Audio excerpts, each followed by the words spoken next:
Os números da eleição, o que mostra a radiografia, o raio-x das urnas deste domingo. Como Lula ganhou, como Bolsonaro perdeu, onde foi o ponto nevrálgico? São alguns, não é? Primeiro, Lula ganhou em apenas uma região do país, a região Nordeste, com uma vantagem tão grande em relação a Jair Bolsonaro, que essa vantagem se sobrepôs aos números melhores de Bolsonaro no Sudeste, no Sul, no Centro-Oeste e no Norte do país. No Norte foi ali pau a pau. No Sul, uma vitória muito grande do presidente Jair Bolsonaro. Alguns dados interessantes. A votação de Bolsonaro no Sudeste, especialmente em São Paulo, decepcionou a campanha do atual presidente da República. Ele precisaria ter uma margem maior em São Paulo, no Sudeste, para vencer a eleição, coisa que não aconteceu. E um outro dado muito interessante, a votação do PT no Nordeste, a votação de Lula no Nordeste ficou em 69,3%. É uma votação maiúscula, gigante, porém menor do que, por exemplo, a votação que Haddad teve no Nordeste em 2018, que havia ficado em 69,7%. Menor também do que a votação que Lula teve em 2006 no Nordeste. Ou seja, a votação de Lula no Nordeste foi a garantidora da eleição dele, mas foi menor do que a votação que o PT teve em outras ocasiões no Nordeste. O que decepcionou o Bolsonaro e o que ajudou o Lula foi a vantagem menor de Bolsonaro para Lula no Sudeste do país. Cláudio Humberto. Pois é, esse é o X da questão, né, nos desafios que o novo presidente terá pela frente. É exatamente de governar para todos, né? Ele hoje o resultado mostra que ele virou uma espécie de presidente do Nordeste, né? Ele só venceu a eleição na região Nordeste, mas venceu de lavada, né? Como a Thaís mostrou aqui os números, venceu bem com quase 70% dos votos, e Bolsonaro esteve ali à volta de um pouco mais de 31% dos votos, o que foi até um resultado melhor do que se esperava lá na região Nordeste. Portanto, essa condição do Lula de ter sido eleito pelo Nordeste e ter sido derrotado em todas as demais regiões, na região Norte, ele perdeu na região Norte, né? Perdeu por pouco, mas perdeu. Perdeu na região Centro-Oeste. Na região Centro-Oeste perdeu de muito, né? De mais de 60% dos votos contra 39% do Lula. No Sul, também o Bolsonaro venceu bem, né? 61,8%, quase 62% dos votos, e Lula 38%.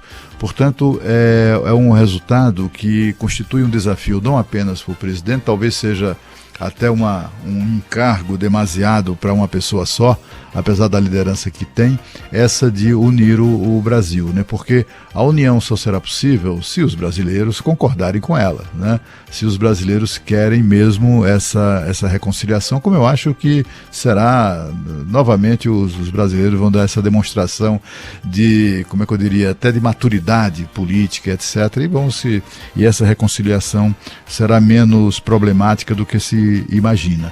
Mas é assim, do mesmo modo que não se espera que o Lula transfira a capital do Brasil para o Piauí, também se espera que nas regiões, em todas as demais regiões, com exceção do Nordeste, onde ele foi derrotado nas demais regiões, também os moradores dessas regiões, se curvem à vontade média da maioria da população, em razão dos votos do Nordeste, etc. e tal, mas o que conta é voto na urna, é o número de votos totalizados, e isso foi o que deu a vitória ao futuro presidente. Portanto, é preciso que o novo presidente assuma essa tarefa de liderar uma reconciliação, a união do país, mas é preciso também que os brasileiros estejam abertos para essa aproximação ou reaproximação. Na nossa cobertura ontem, o Cláudio falava de uma informação importante, né, que ele tinha apurado logo a campanha do Bolsonaro, que eles pretendiam ampliar a vantagem no Sudeste, nessa reta final aí do segundo turno, chegar aos 15 pontos, né, Cláudio, de diferença aqui em São Paulo, pelo menos, para que a gente tivesse ali uma mudança do quadro, e essa era a aposta, né? Não chegou a tudo isso. Essa é uma das razões pelas quais, por pouca margem, o Bolsonaro acabou perdendo a eleição para o Lula. Mas sabe que a gente vê muito nas redes sociais alguns ataques, né? E as pessoas às vezes até exageram um pouco, outras são mais comedidas, mas sugerem essa história de separação do país, questionam, São Paulo é a locomotiva do Brasil, tem que ficar sustentando quem escolheu o assistencialismo. Isso tá nas redes aí, quem frequenta a rede social tá vendo esse tipo de mensagem circular livremente. Mas é preciso ser dito também que apesar dessa vantagem muito grande do Lula no Nordeste, o Lula recuperou terreno no Sudeste. Ele perdeu a eleição para o Bolsonaro. Mas no Sudeste ele teve 7.700.000 votos a mais do que o Haddad teve em 2018. O Bolsonaro perdeu terreno aqui em São Paulo. Bolsonaro perdeu terreno na região Sudeste. Isso surpreendeu todas as pesquisas, inclusive o Murilo Hidalgo, né? Ele falou isso, ele estava nas análises na bancada, na TV Bandeirantes, ele estava falando que São Paulo, ele esperava uma diferença maior. Mas acertou os números, quer dizer, foi a pesquisa que mais se aproximou do resultado fiel. Mas, de fato, São Paulo, a vantagem do Bolsonaro era esperada como maior. Rio de Janeiro também, mas São Paulo surpreendeu. O Lula conseguiu tirar aí a diferença. O Bolsonaro teve 1.300.000 votos a menos na região do que ele teve em 2018, né? E aí há muitas explicações para isso, não há uma só, até porque a diferença de votos de um candidato para o outro foi de 2 milhões e pouco, né? 2.100.000 votos. É mais ou menos isso a diferença geral no país do Lula para o Bolsonaro. Quer dizer, o Bolsonaro teve uma votação expressiva também. Mas tem algumas questões que permearam aí, né? O episódio Roberto Jefferson, apesar do Bolsonaro ter recriminado, isso respingou na reta final. Certamente o eleitor de centro fez ponderações sobre isso. Teve a denúncia das rádios lá do Nordeste que não se confirmou. No último dia lá de campanha, teve o episódio da Carla Zambelli que sacou uma arma aqui em São Paulo. Não se sabe ao certo qual foi o grau de conhecimento que o eleitor teve dessa ação e de influência. Ou seja, tem episódio muita do coisa... Roberto Jefferson também.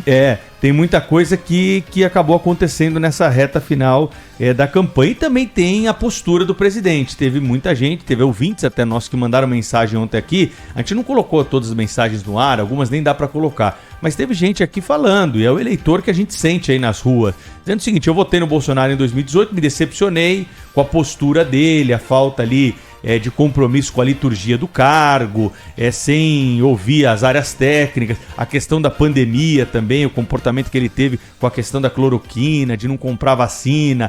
Depois veio a público dizer que o governo estava comprando vacina, mas o cidadão lembra, uma memória recente do que aconteceu. Então tem muita explicação no ar, tem muita coisa que paira, não foi um episódio cabal, certeiro, até porque a economia, de certa forma, não está indo tão mal quanto outros países que estão com taxa de inflação maiores do que a nossa.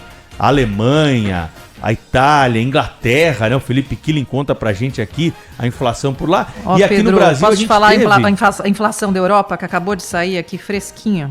Manda, Sônia. Quase 11%. Quase 11%. Então chupa a Europa. E tem também, né, Cláudio, os números do emprego que foram divulgados semana passada, carteira assinada aumentando. Quer dizer, a questão da economia nesse caso aí não pode ser totalmente botada na conta, não. É muito difícil cravar ali o que aconteceu nessa eleição. Considerando as circunstâncias, né, Pedro? Acho que a economia brasileira está indo muito bem. Com a inflação enfim, no chão, o desemprego caindo, né? Chegamos a 8,7%. Isso não há, na minha opinião, nenhuma notícia melhor na economia do que essa, do que a redução do desemprego, né? Já tivemos 15%, quando a Dilma deixou o governo, deixou essa herança maldita de 15% de desemprego, né? Então, assim, é bom a gente saber que o país está virando essa página. É preciso também lembrar que, apesar de todas essas... Eu estava me dando conta exatamente disso, né? Antes do Pedro falar, que é antes enfim, ontem à noite, eu estava me dando conta disso, que o Bolsonaro tem cada aliado que nem precisa ter inimigo, né? Aí vem o Roberto Jefferson e faz o que fez, né? A Carla Zambelli também. E ele próprio já é uma figura complicada, né? E afasta eleitores de um determinado de uma determinada área assim da opinião pública, sobretudo formadores de opinião de centro, né, do ponto de vista ideológico e tal, as pessoas ficam refratárias a esse tipo de comportamento. Mas é preciso reconhecer, a Thaís até destacou isso ontem à noite, que o Bolsonaro cresceu no segundo turno, né? Ele acabou amealhando mais votos do que, por exemplo, o vencedor. O Lula conseguiu juntar mais votos em relação ao primeiro turno do que Bolsonaro, mas o que prevalece, como a gente sabe, é a contagem final, é o somatório final. E aí eu vou me arriscar aqui numa análise, que é a seguinte: quando a gente olha o resultado do primeiro turno e a gente vê a reeleição, por exemplo, de governadores mais conservadores e que foram aprovados pelas populações dos seus estados, e aí me refiro a Romeu Zema, me refiro a Ratinho Júnior, me refiro ao governador do Rio de Janeiro, Cláudio Castro, a eleição em São Paulo de Tarcísio em segundo turno, mas com uma vantagem mais ampla na disputa com o Fernando Haddad, o perfil do Congresso Nacional, em que candidatos mais ligados à direita política, mais ligados ao pensamento conservador, foram eleitos em maior proporção do que os candidatos ligados à esquerda, e isso indica uma tendência de eleitorado. Então por que na eleição presidencial essa tendência não foi seguida e Lula ganhou de Bolsonaro? Por pouco, mas ganhou e é o presidente eleito, e é assim que funciona, e ponto. Por quê? Na minha visão, é porque a gente tinha ali a disputa entre dois personagens políticos muito complexos e com uma grande capacidade de comunicação. Para mim, Lula mostrou-se maior do que a esquerda no Brasil, mostrou-se muito maior do que o PT e maior do que o pensamento de esquerda no Brasil. Bolsonaro mostrou-se menor do que o pensamento conservador no Brasil. E isso colocaria um seguinte desafio para os dois lados. No campo mais conservador, vários, especialmente governadores, alguns senadores também, saem das urnas consagrados e têm um longo caminho pela frente. O campo conservador da política se renovou. São muitos nomes novos que não existiam há 5, 10, 15 anos atrás. O campo da esquerda teve uma renovação muito menor, até pelas toda a circunstância que aconteceu, o impeachment de Dilma Rousseff, a prisão de Lula, e dizem também ali os mais próximos ao agora presidente eleito, também devido à própria personalidade de Lula, que não permite a renovação de quadros.